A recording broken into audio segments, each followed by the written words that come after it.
عسلامة عسلامة، مرحبا بكم الناس الكل في فيديو جديد وفي رسالة جديدة. اليوم كالعادة طليت عليكم بحويجة بنينة، حويجة تعمل 66 كيف باش نعملو مع بعضنا جاتو شوكولا كراميل ايجينواز باش نعملوها بالشوكولا، وباش نعملو كريم موسلين بالكراميل وبالكاكاوية، حاجة بنينة بنينة على الاخر. بالنسبة للكراميل الوصفة ديجا هبطتها لكم، موجودة في القناة ونحطها لكم في صندوق الوصف. عملت كراميل وشوكولا الحاصل وكما قاعدين تراو في الفيديو، حاجة تعمل 66 كيف، منظر مزيان، بنة، طريقة مفصلة في الخدمة، حاجة طيارة على الاخر. تنجموا الجاتو تعملوا في راس العام ينجح لكم بالكدا. وباش نقولكم كالعادة ما تنساونيش باك الجيم وكل الكومنتير المزيانة متاعكم باش تطلع لي الفيديو، وكينكم اجدد في القناة تعملوا اشتراك وتفعلوا الجرس وزيدا تحطوا لي كومنتير باش يوصلكم كل جديد، وهكاك تستفيدوا انتوما ونستفيد انا، تكبر قناتي وديما نهبط لكم حاجات اقتصاديين وفي متناول الناس الكل، ونحاول نوصل لكم المعلومة ونبسطها لكم ونعطيكم البدائل متاع المكونات اذا كان مش بسهولة باش تلقاوه. توا باش نبداو في تحضير الجاتو متاعنا. اول حاجه الجينواز، عندنا 8 كعبات عظم، عندي 200 غرام فرينه، 8 مغارف سكر ولا 240 غرام، عندي 40 غرام كاكاو، عندي شويه اغوم دو فاني، وعندي 6 مغارف زيت ورشه ملح.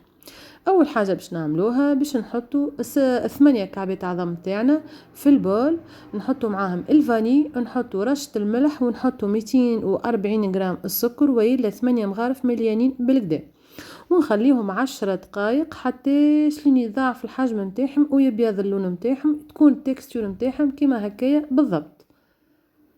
وتوا باش نتعداو ونحطوا النواشف اللي هما الكاكاو والفارينه والمغرفه نتاع القهوه مليانه بالخميره. نسيت ما وريتها لكم، شوني حبيت نقص لكم مغرفه مليانه نتاع فارينه قداش كيفاش لازمها تكون مليانه وقداش تجينا. ريتوها مليانه بالكدا جيت حكايه 27 غرام.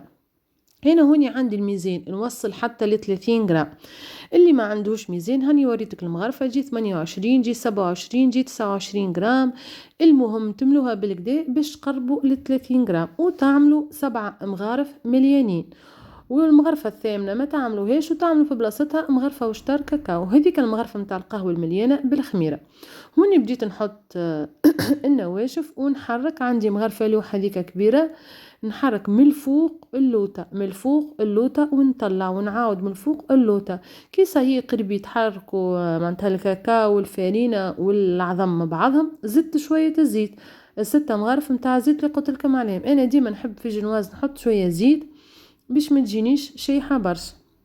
نكملوا نحركوها بالكدا حتى لين يتجانس. هوني راني مزربه في الفيديو، انتوما تحركوا بشوي، راني انا نحرك بشوي. خذيت المول متاعنا فيه 20 سنتيمتر، غلفته بالبابي كويسون ودهنته بالزبده، وباش نصب فيه الخليط متاعنا ونحطه في الفور على 160 درجه من الفوق ومن اللوطه. انا حطيته 50 دقيقه، انتوما تجربوا بعد ال 45 دقيقه تدخلوا فيها كوردون تشوفوها كان طابت او كتخليوها تطفوا الفور وتخليوها في الفور دريجين. كان ما طابتش تزيدوها دريجين اخرين، ومن بعد تطفوا الفور وتخروها كالعشر دقائق تقعد ترتاح في الفور شويه، متخرجوهاش ديريكت. هوني عندي 750 مليلتر حليب، 3 اصفر عظم، 100 غرام سكر ما يعادل 4 مغارف، وعندي 75 غرام انشاء ما يعادل 3 مغارف متاع ماكله، وعندي السكر فاني كيما قاعدين تراو فيه. حطيت كميه كبيره من الحليب تسخن، والكميه الصغيره حطيتها وزدت معاها المكونات الكل خلطتهم. بعد ما يسخن لي الحليب قريب يغلي باش نصبوا على الخليط، ومن بعد نرجعهم الكل في الكسرونه ونحطهم يطيبوا. كي تعقاد الكريم باسيغ متاعنا باش نزيدها شويه زبده ما يعادل 30 غرام او 25 غرام ونحطها في الفريجيدير تبرد. هوني بردت الكريم تاعنا جبتها باش نخلط ونعمل كريم موسلين. بعد ما نزيدها الزبده تولينا كريم موسلين. عندنا 100 غرام كاكاويه معرجه ومرحيه رطبه، وعندي الكراميل كراميل او شوكولا ديجا هبطها، الوصفه نتاعو موجوده في القناه، نحط لكم اللي في صندوق الوصف، ولا كي تتفرجوا في الفيديو هذا تتلقاو الفيديو الكراميل يجي بعده ديريكت.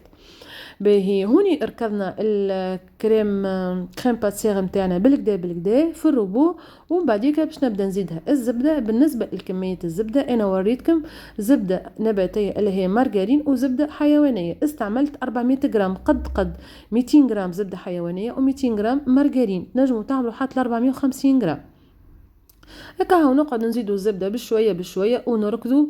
ماذا بيكم الروبو هذا اللي باش تعملوا بيه ولا باش تعملوا بالباتور، ماذا بيكم تكون قويه بالكدا باش تنجح لكم، ولا تقعدوا مده طويله وانتم تركضوا، كان لازم تفوتوا الى 10 دقائق.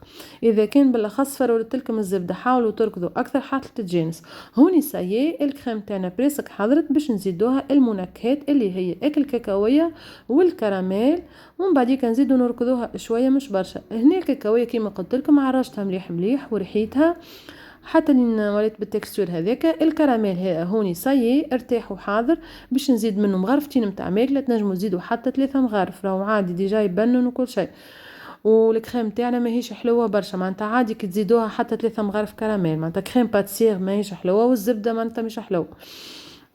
المهم بعد ما نزيد المكونين هذوما الزوز باش نعاود نركض كيف كيف حتى لين يتجانسوا كل مع بعضهم، ونوريكم التكستور في الاخر كيفاش جاتني حاجه طياره على الاخر وبنينه بنينه بنينه بنينه ما تصوروش، خاطر الكراميل ديجا قلت لكم بالشوكولا جاي حاجه طياره على الاخر.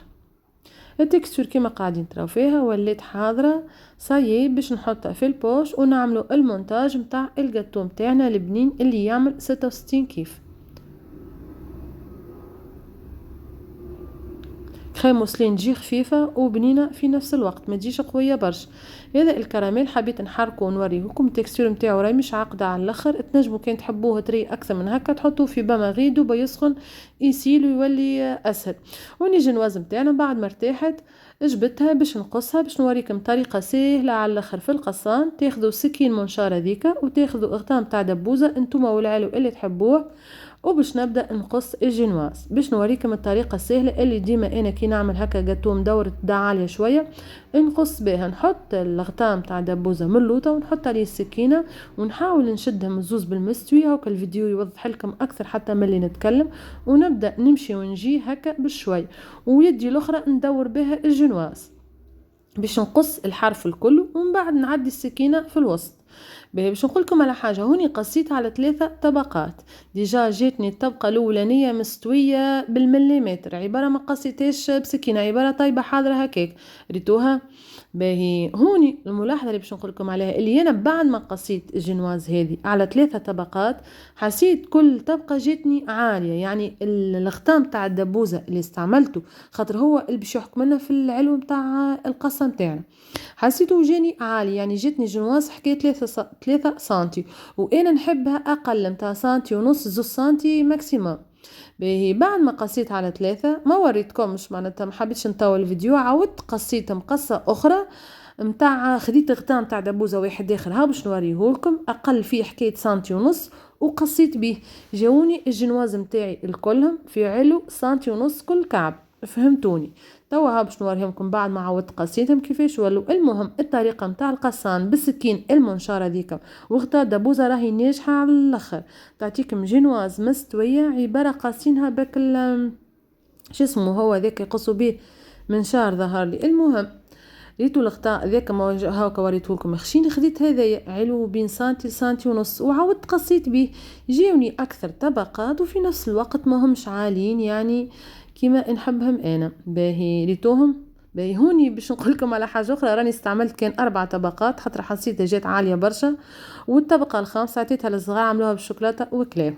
خديت هوني السيرسو نتاعنا فيه 20 سنتيمتر والعلو نتاعو 10 سنتيمتر.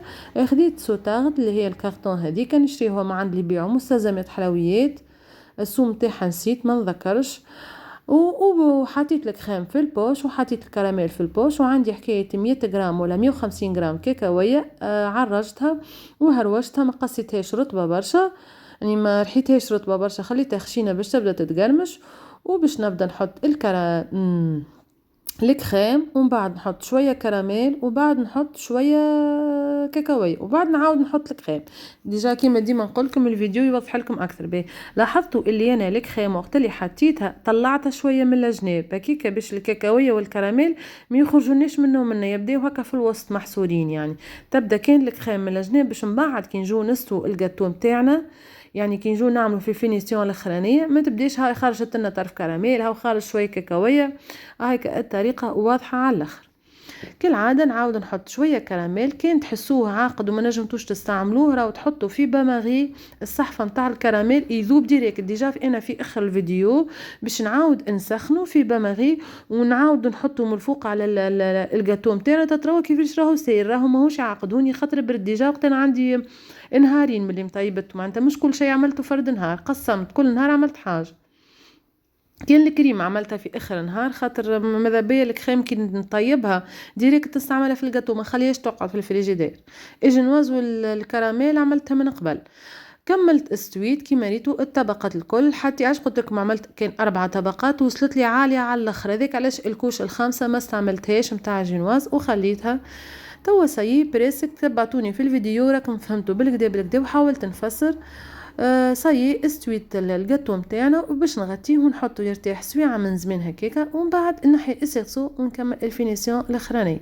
راهي حاجه سهله بسيطه، نحاولوا نقسموا لي تاش نخدموا كل مره حاجه، نتفرجوا في الفيديو مره ومرتين خاطر فما حاجات مثلا ما نعرفش كيما الكريم عبد سبحان الله ما يركزش بالكدا يغلط هكا يعاود يتفرج باش يفهم بالكدا الحاجه ويخدمها. هوني الزبده بالطبيعه ما يتجمد بالسيف الحاسيل ونحيته بليت هكا منشفة صغيرة بماء سخون وحطيتها على جناب حتى لي نعاونتني ونجبت نحي السيرسو. هوني سايي باش نستويها بالكريم من الجناب ومن الفوق ومن بعديك نحط لها شوية الكراميل ونزينها ونوريها لكم. راهي الكريم قادت لي مو فاتشه كعملت الطبقات حاولت نقص بارتي صغيرة باش نكمل نستوي بها الجناب ونعمل بها لي غوزاس من فوق. هوني عندي الباليت هذيك باش نبدا نستوي بها من الجناب بشويه نحي الزيت حتى اللي نتحصل على منظر مزيان وحاجه نظيفه. نقعدوا هكاك نستويها بشويه حتى لتولي ساي حاضره. وباش ناخذ الكراميل كيما قلت لكم باش نسخنوا في باماغي حطيته في البوش هذا اخزروا له كيفاش ساير ما زدتو شي راه قسما بالله لا زدتو شي سخنته شويه دفيته يعني مش سخنته الكلمه غالطه دفيته يعني دوبا ما دفيته وحطيته بديت نخدم فيه. نحطوش برشا خاطر راهو يهبط ويسيل ولو انه الجاتو راهو بارد بالقدامي يهبط هاكا يعني يوصل حتى للقاع. انا ديجا وصل لي حتىش للسوطاقت متاعنا. المهم نتحصلوا على حويجه مزيانه تعمل 66 كيف وسهله وبطريقه مفصله وكما قاعدين تراو حاجه تعمل 66 كيف. عاودتها 100 مره تعمل 66 كيف خاطر بالحق والله لقيت كيفاش نوصلكم معلومه خاطر عجبتني على الاخر. الجو بنينه وبالكاكاويه مش حاجه غاليه. الكراميل الجنواز كيف جات ناجحه وحاولت نقصها هكا جويده باش ما تجينيش هكا نحسوها هكا كونتيتي كبيره نتاع جنواز والكريمه تبدا شوي. حاولت نقرب في اللي كوش تكون قد الكريمه قد الجنواز. زينتها بتزيين خفيف كيما قاعدين تراو. الشوكولا بلون هذيك تتباع حاضره وكتجا وريتكم باكم تاعها موجوده في كل بلاصه. وباش نحط شويه كاكاويه في الوسط وهكاكا الجاتو متاعنا حاضره باش نقصها لكم وتراو اكل منظر المزيان من داخل والجول بنينه بين الشوكولا والكراميل والكاكاويه كاين عليكم تاكلوا في كعبه سنيكرز يعني كي تطعموا هكا تحسوها تشبه هكا السنيكرز.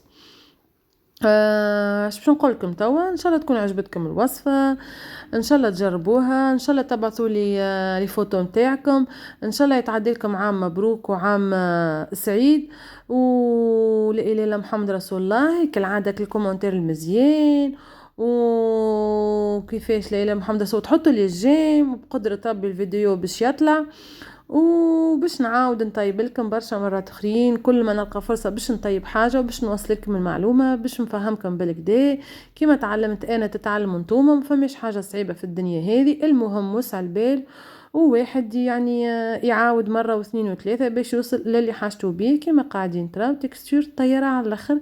الجوب دينا حاولت نعمل الكوش نتاع الكريم قد الكوش نتاع الجنواز باش تجي هكاكا متناسقة. الكريم موسلين نتاعنا راهي طيارة على الاخر. ماذا بيكم مثلا كي تجوا باش تقصوها ما تخلوهاش في الفريجيدير، خلوها لبرا باش تطرى شويه. انا هوني جبدتها مازلت كي جبتها من الفريجيدير ديريكت وقصيت حسيتها هكا شاده روحها شويه. طبعا بريسك الفيديو متاعنا قريب يوفى. حبيت نوريكم كي تقصوا مرسو هكا مستوي هكا صغيرون كيفاش تبدا المنظر نتاعو محليه. خذوا الكاكاويه كيفاش ظاهره، الكراميل كيفاش ظاهر، حويجه بنينه بنينه بنينه على الاخر.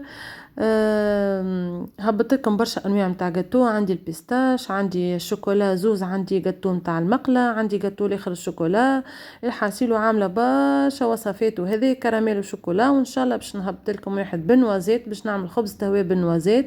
اللي ما يحبش يعمل جلواز خبز تهويه ديجا سهله. وتوا باي باي بسلامه الناس الكل في فيديو جديد وفي رسالة جديده. باي باي.